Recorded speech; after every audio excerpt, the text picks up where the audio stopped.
Yang mulia Perdana Menteri Hsien Loong, selamat datang kembali di Indonesia, dan Indonesia merasa terhormat menjadi tuan rumah Leaders Retreat tahun 2024, di mana ini adalah Leaders Retreat yang ke-7 kita, dan merupakan sinyal kuat bagi kontinuitas kerjasama kedua negara Singapura dan Indonesia. Tadi saya dengan PM Lee telah membahas beberapa hal.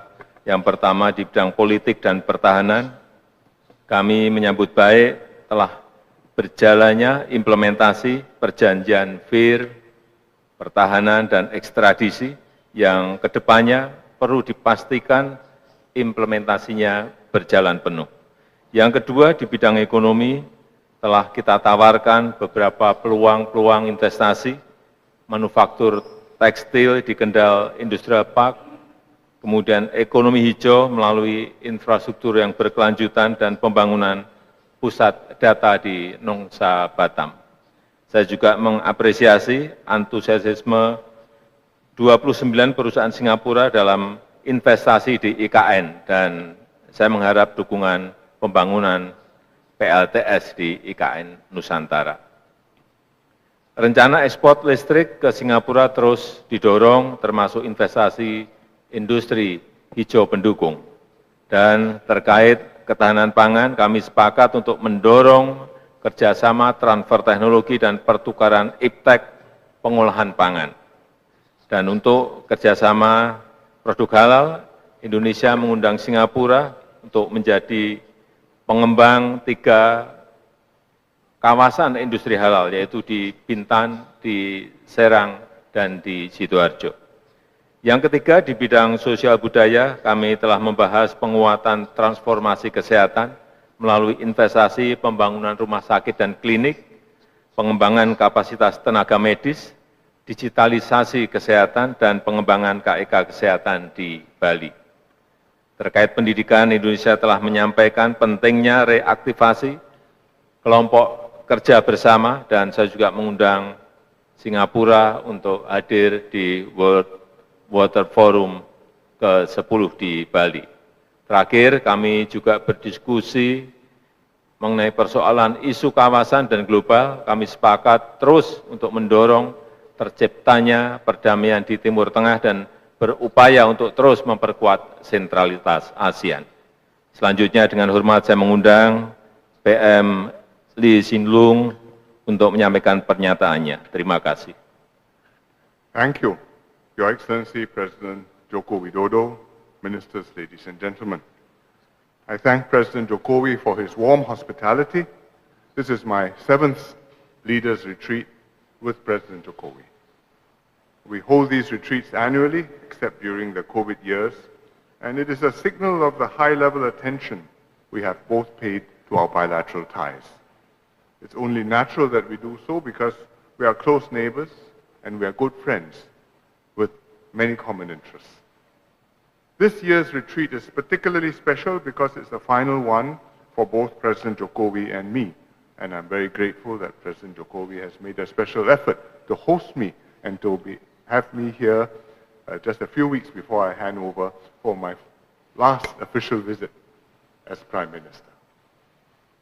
Over the last decade, we've made excellent progress in bilateral cooperation in partnership with President Jokowi and his team. We have shared a commitment to deepening mutual understanding and to building strong relationships at all levels. Our defense cooperation has been regular and extensive. The joint update on defense cooperation we signed today reflects our robust defense ties. It gives me particular satisfaction because not only during the time when I was Prime Minister, but even before that as a minister, and even before that when I was in the military serving as a serviceman, I have been working with Indonesia, and with the TNI, and before that with ABRI, and I'm very glad to see that these good relations have prospered and reached this stage today. Our economic ties have been another pillar of the relationship. Investments from Singapore to Indonesia have increased steadily, and cumulatively, They are exceeding 74 billion Singapore dollars.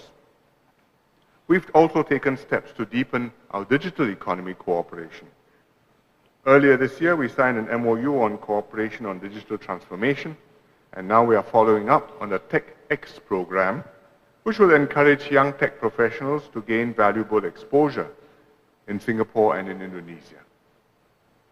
We look forward to Indonesia driving the green economy in our region. Bilaterally, we are making good progress in facilitating cross-border electricity trading, and we are exploring carbon capture and storage. We also signed an MOU on community empowerment in mangrove ecosystems just a few minutes ago, and I have suggested to President Jokowi that next we should look at the possibility of carbon credits. As close neighbors, trust and mutual understanding between us make all the difference. At our fourth leaders retreat before COVID in 2019, President Jokowi and I agreed it was time to work towards resolving some long-standing issues in airspace, defense, and extradition. We completed these agreements and they went into force last month. I thank President Jokowi and his ministers for their role in bringing these three agreements to fruition. They show that when we work together in a spirit of friendship and openness, we can address even the most complicated issues in a pragmatic and mutually beneficial manner.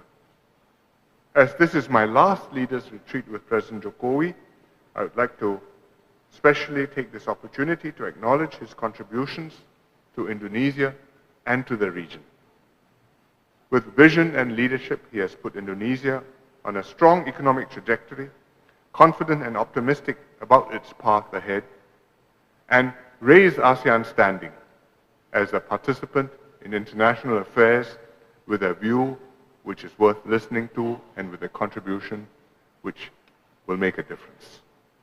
It has brought stability and progress to Indonesia and to the entire region. Indonesia is ASEAN's largest economy. When Indonesia prospers, the region prospers.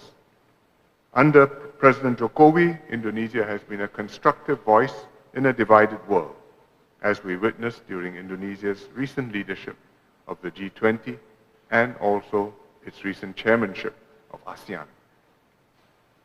I am honored to have had the privilege to work with President Jokowi throughout these years during his 2 terms as president. While this retreat is a fitting occasion to reflect and celebrate what we have achieved together, it's also about continuity and looking ahead. Typically, we hold 4-eye meetings at the retreats between the 2 leaders. But this year, we were glad to have an 8-eye meeting instead, with Prabowo and DPM Lawrence joining us. From the present leadership to the next, we committed to look ahead, to build on the strong foundation, and to expand our cooperation. I'm glad that President Jokowi and I are handing over the bilateral relationship in good state to our successors. And I have every confidence that Prabowo and DPM Lawrence will continue to bring the relationship to greater heights. May Singapore-Indonesia ties continue to flourish far into the future, or as you would say, Maju Jaya. Thank you very much. Thank you.